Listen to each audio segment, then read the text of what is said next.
Hello everyone, आज class 8 के लिए बल का क्लास यानी बल का चैप्टर, ठीक है, जो कि पिछले क्लास में हमने बल का डिफाइन पढ़ा था और बल का कुछ उपयोग पढ़े थे। और आज जो है बलों के प्रकार पढ़ेंगे, ठीक है, यानी बढ़ते आगे बलों के विभिन्न प्रकार। बल के विभिन्न प्रकार हैं, जैसे घर्षण बल, पेशीय बल। फिलहाल ये दोनों के बारे में जानकारी लेते हैं, उसके बाद जो है इसके बारे में और जानकारी लेंगे, ठीक है। बल के क्या वर्गीकरण नहीं किया, बल्कि इसका हम प्रकार बता रहे हैं। ऐसे बहुत सारे होते हैं, गुरुत्व बल हो गया, चुंबकीय बल हो गया, स्थित वैद्युताकर्षण बल हो गया, ठीक है, बहुत सारे हैं। लेकिन अभी फिलहाल हम दो ही चीज के बारे में जानकारी लेंगे, घर्षण बल और पेशीय बल। घर्षण बल है क्या, ठीक है, यानी कहने का मतलब हो गया वैसा बल प्राय जब एक वस्तु दूसरी वस्तु से बल आरोपित करते हैं। जैसे हम जमीन पर चल रहे हैं, ठीक है, फॉर एग्जांपल के लिए हम जमीन पे क्या करें, चल रहे हैं। चलने के फलस्वरूप जो है हमारे चप्पल या फिर पैर का हिस्सा घिस जाता है। कारण इसके पीछे क्या है, घर्षण। यानी एक सतह दूसरे सतह पे क्या हुआ, चलने पर उसका क्या उत्पन्न किया, अवरोध उत्पन्न किया। उसे हम कैसा बल कहेंगे, घर्षण बल कहेंगे। इसका डिफिनेशन लिख लेते हैं।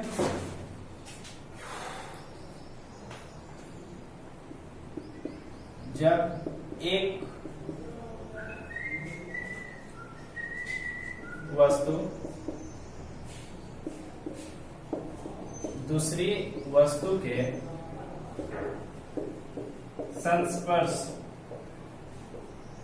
संस्पर्श यानी कांटेक्ट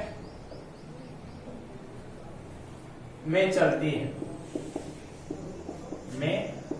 है,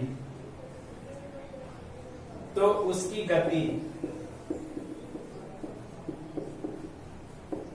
के बीच जो अवरोध उत्पन्न होता है, क्या अवरोध यानी कि रेजिस्टेंस यानी कि रुकावट, ठीक है, अवरोध यानी कि रुकावट, अवरोध उत्पन्न होता है, उसे हम घर्षण बल कहते हैं।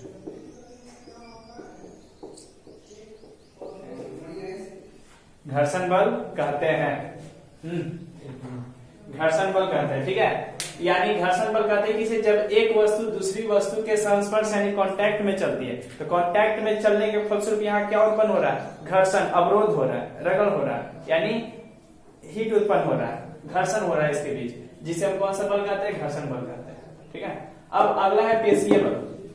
इसका उदाहरण बहुत सारा, हम सड़क पे चलते हैं, ठीक है, या फिर कोई भी वस्तु ले सकते हैं जो कि खींचने वाला काम करता हो, जो कि आपका शरीर से क्रिया होता है।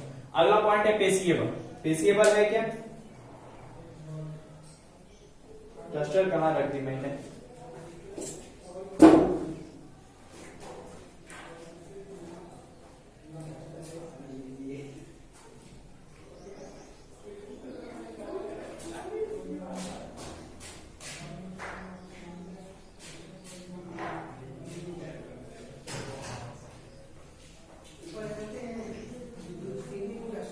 हो सकता है, आप बिल्कुल। चलिए हो गया इसे, क्या कर लिए इसे, चलिए आगे बढ़ते हैं। क्योंकि चलने के फलस्वरूप जमीन और हमारे पैर के बीच एक अवरोध रेजिस्टेंस उत्पन्न होता है, जिसे हम कौन सा बल कहते हैं, घर्षण बल कहते हैं। अब आते हैं पेशीय बल।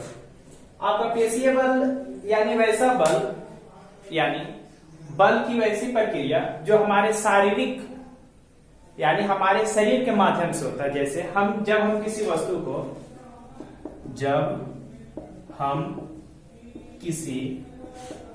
को धक्का या खींचते हैं, तो हम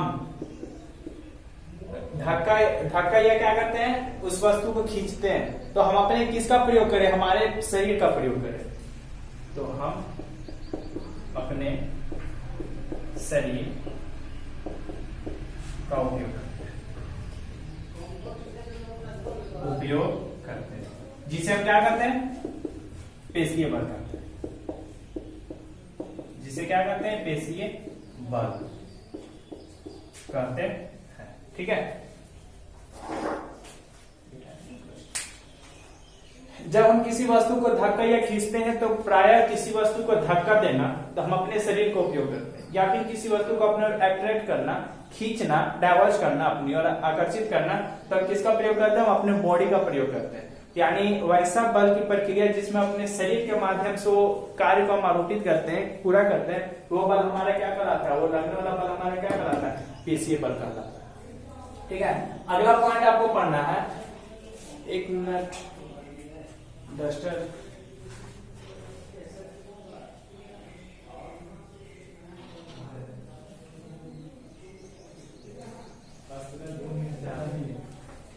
चलिए इसे नोट्स जल्दी से तैयार कर लीजिए। अगला है बल का वर्गीकरण। तो दो डिफाइन थोड़ा पढ़ लिए थे, तो दो डिफाइन को आगे पढ़ सकते थे, गलती होती है, पहले बल का वर्गीकरण पढ़ा देना थे। बल का वर्गीकरण में हो गया, पहला हो गया संपर्क बल, दूसरा हो गया आपका असंपर्क बल। कहने का मतलब हो गया संपर्क और असंपर्क बल का मतलब क्या हो गया? यानी वैसा बल की प्रक्रिया जो हम किसी वस्तु को जो होता है स्पर्श करके, छू करके अपने संपर्क में उसको पूरा करते हैं, हमारा कैसा बल कहलाता है? संपर्क। यानी कांटेक्ट में जाना। जैसे यदि हम इस बोल दें हम पेन को हम यूज कर रहे हैं, ठीक है, तो पेन को हम यूज करें तो इसको हम कैसा बल आरोपित करें? संपर्क बल। ठीक है, जो कि संपर्क बल का उदाहरण आपका आता है, जो कि अभी आप पढ़ के आ चुके हैं, पेशीय बल और घर्षण बल।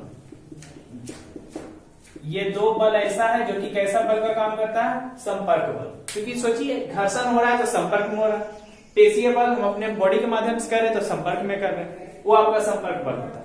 दूसरा पॉइंट है असंपर्क बल, यानी बल की वैसी प्रक्रिया जिसे हम बिना छुए, ठीक है, बिना बल को आरोपित करना ही है, लेकिन बिना संपर्क में आए हम जो प्रक्रिया करते हैं वो हमारा संपर्क बल कहलाता है। जैसे इसमें से बहुत सारा आता है, जैसे चुंबकीय बल, चुंबकीय बल आ गया, गुरुत्व बल आ गया, गुरुत्व बल,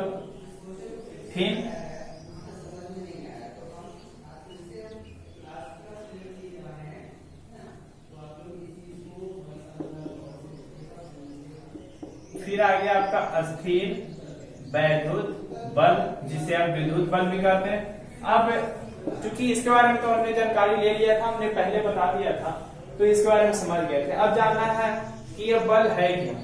तो पहले संपर्क बल असंपर्क बल का डिफिनेशन लिख लेंगे, यानी बल की वैसी प्रक्रिया जिसे हम अपने संपर्क के माध्यम से पूरा करते हैं, हमारा वो क्या कहलाता है? संपर्क बल कहलाता है। एक बार फिर से, बल की वैसी प्रक्रिया, ठीक है, जिससे हम अपने संपर्क, अपने कांटेक्ट में रहकर, छूकर या धक्का देकर पूरा करते हैं, हमारा वो क्या कहलाता है? संपर्क बल कहलाता है। उदाहरण के लिए पेशीय बल और घर्षण बल।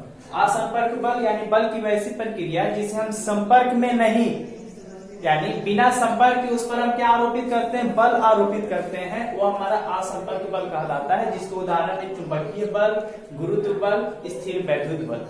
अब चुंबकीय बल है क्या, गुरुत्व बल है क्या, स्थिर वैद्युत बल है क्या, इसके बारे में जान लें। ठीक है, आगे बढ़ते हैं।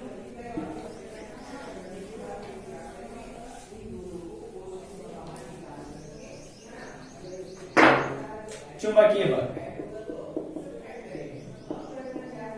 चुंबकीय बल अब जान लें चुंबकीय बल होता क्या है। तो फॉर एग्जांपल लिख लेते हैं, एक लोहे का छोटा छोटा पाउडर या फिर लोहे की कील लेते हैं,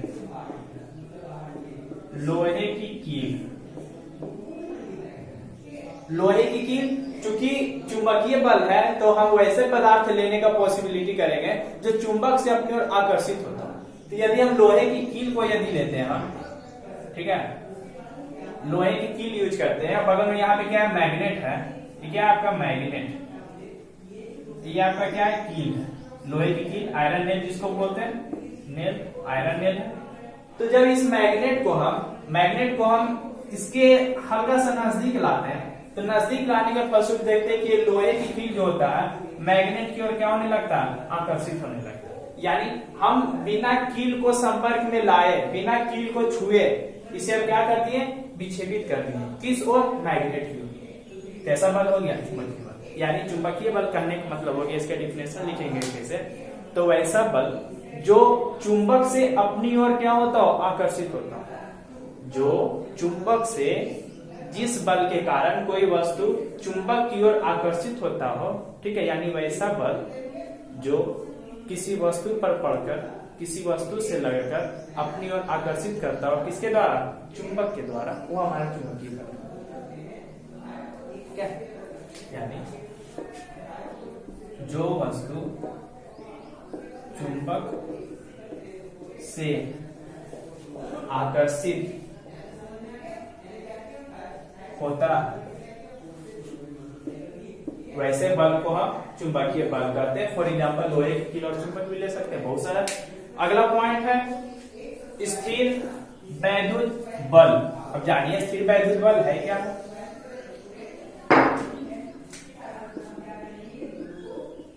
स्थिर वैद्युत बल, स्थिर वैद्युत बल प्राय आप एग्जाम्पल इसका देख सकते हैं क्या।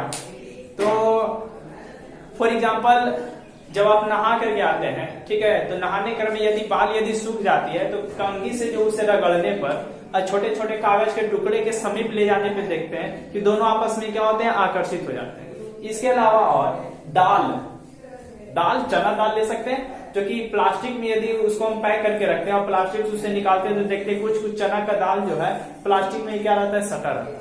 इसके अलावा मसाला वगैरह जितना भी हो गया, जैसे मिर्च पाउडर जो भी है, प्लास्टिक के किनारे में क्या होता है, लग जाता है। वो बल हमारा क्या कहलाता है, स्थिर वैद्युत बल। यानी स्थिर वैद्युत बल का उदाहरण आपका हो जाएगा, इसका डिफाइन आप इस प्रकार कर सकते हैं। स्थिर वैद्युत बल आपका वो बल हो जाएगा बिना स्पर्श का किसी वस्तु में अट्रैक्ट हो जाना। बिना स्पर्श से दो वस्तुओं में आपस में क्या होना, अट्रैक्ट होना, आकर्षित होना, स्थिर वैद्युत बल कहलाएगा। उदाहरण के लिए कंघी का एग्जाम्पल ले सकते हैं, दाल का एग्जाम्पल। अगला पॉइंट है गुरुत्व बल। गुरुत्व बल, अब जानिए गुरुत्व बल क्या, आप जानते हो गुरुत्व बल किसे कहते हैं, ग्रेविटेशनल फोर्स। गुरुत्व बल वैसा बल जो पृथ्वी द्वारा अपनी ओर आकर्षित होता हो।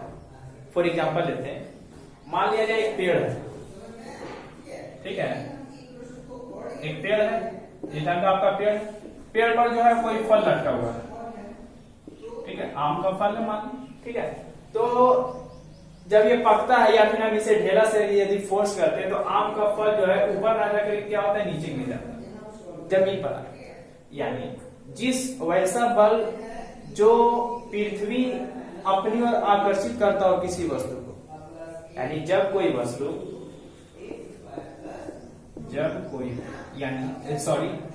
जिस बल के कारण कोई वस्तु पृथ्वी की ओर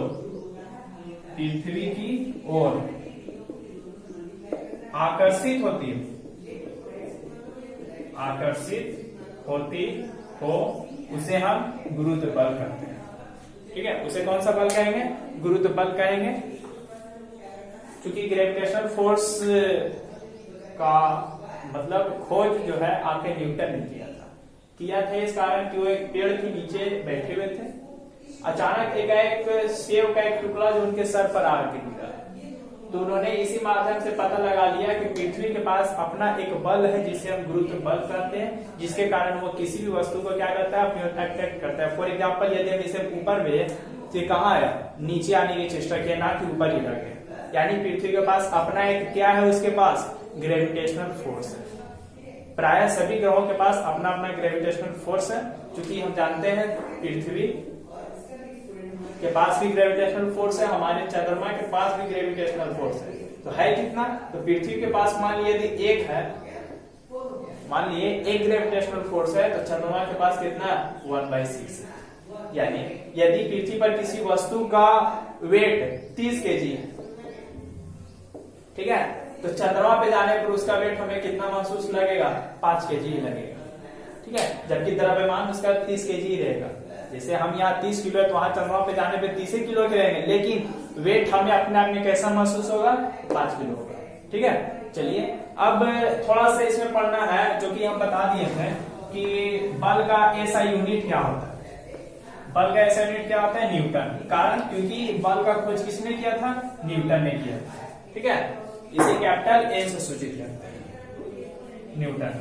ठीक है, बल का ऐसा यूनिट न्यूटन होता है। क्या होता है, न्यूटन,